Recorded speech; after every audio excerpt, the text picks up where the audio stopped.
Hi guys, I'm Delahaye from the blog Huesofdelahaye.com, and in today's video I'll explain the different London zones to help you navigate the city with ease and have an amazing trip in London. For the best London travel tips, subscribe to my channel and hit that bell to be notified for when I upload videos every Friday. I have lived in London for 17 years and have a blog filled with tried and true London travel tips that will help you explore London like a local. London Underground is one of the easiest transport systems in the world to navigate, and let me show you how.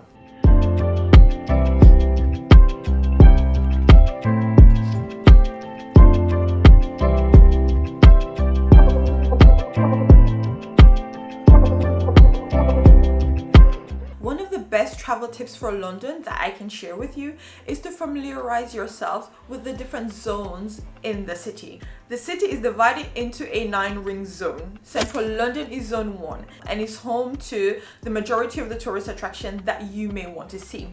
The zones expand outwards from zone 1 up to zone 9. I personally live in zone 2, which is it's like 2 stops away from London Bridge and right next to Borough Market, one of my favorite places in London because that's where I go to eat a lot. So why is it important to familiarize yourselves with the London's different zones? Because the zones that each area lies in will determine the route and the ticket prices for the overground and the underground.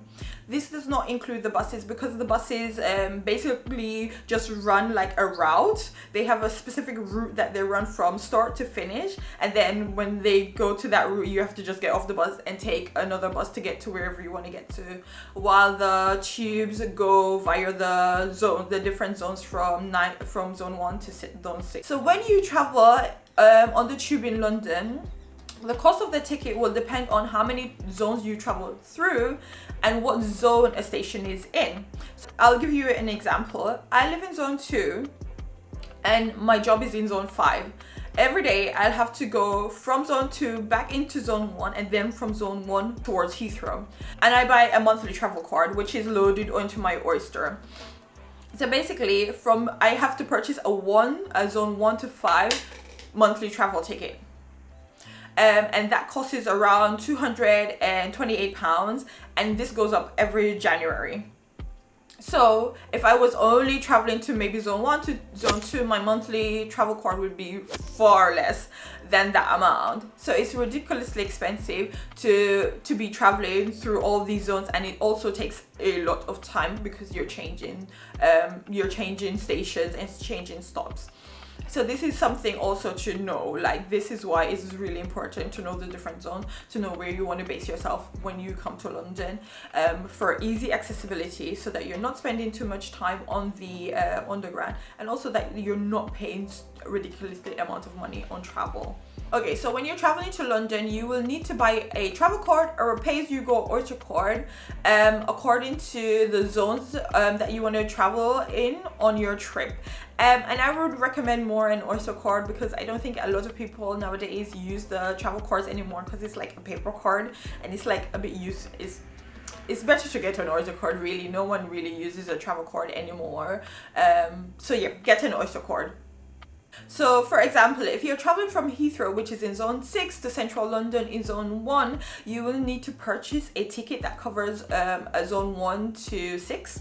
And currently an anytime fare, and you'll just need to put that money on your Oyster card, and an anytime fare is £18.10 currently. And then if you're traveling during off-peak times, this is £12.70, and this is off like 2020, January 2020. That might increase in the future. So as I said previously, zones do not cover bus travel because buses run from a starting route to an ending route, but you can use your Oyster card on any bus route all over London. Comment below and tell me where in London you'll be visiting. Get an Oyster card. So an Oyster card gives you quick and easy access to the bus, the overground, the tube, and most of National Rail services, and also the river buses. And yes, lots of Londoners take river buses to work, especially in the city when the train, like if the stations are packed, and they do get packed during rush hour, where sometimes they do close. You can take the river buses to work. An alternative to using an Oyster card is using your contactless card when you're visiting London, as this works the same. However, it does have a cap on weekly fares. However, these cards are more expensive unless you are planning to make 3 or more journeys in 6 or more days. So the daily price caps on Oyster cards are zone 1 to 2 is £7, zone 1 to 3 is £8.20p, and zone 1 to 6 is £12.80p. And these are all off peak time, guys. During peak times it's gonna be more.